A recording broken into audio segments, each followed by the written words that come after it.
Hey, what's going on guys? Ryan Edwards here. Welcome back to another video. Today we're gonna be talking about your iPhone photos and how to instantly take them from this to that. Stay tuned. What's up guys? So this is gonna be a short little tutorial video on how to take long exposure photos with your iPhone. If you're familiar with long exposure photography, it's where you slow down that shutter speed to introduce different sorts of motion blur into your frame. Now, that motion blur can be a car driving by, it could be somebody walking, it could be a river running, it could be a waterfall. But in this video, the photo that I'm gonna show you guys today is gonna be using a waterfall. And this is one of my favorite effects when it comes to moving water photography. A couple issues with long exposure photography is if you have a DSLR, it can be sometimes pretty difficult to capture that because you either have to have the right lighting conditions outside or you have to have the right equipment to make that happen wherever it is that you are, let's say if it is a little brighter outside. Now this ND filter that I have here is made by Hoya. I believe it's 72 millimeters. And if you guys are just gonna buy one, just make sure you know which lens you wanna use it on and get the right size for that lens.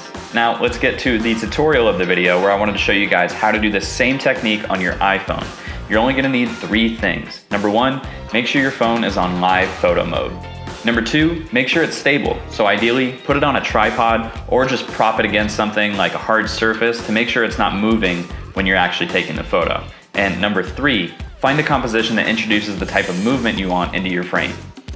In this case, we're gonna be using this image that I took at a frozen Crabtree Falls. Once you guys have done all those 3 steps, the last thing that you're gonna wanna do, and in order to make this photo what it is, just go to it in your photo gallery, swipe up, scroll over to long exposure, and bam, check that out.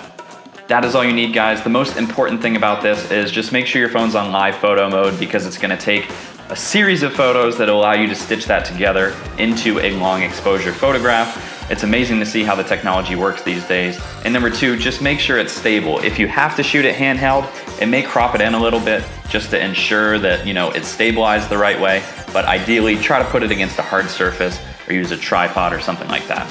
If you guys enjoyed this video, don't forget to hit that like button and subscribe to the channel for more videos to come.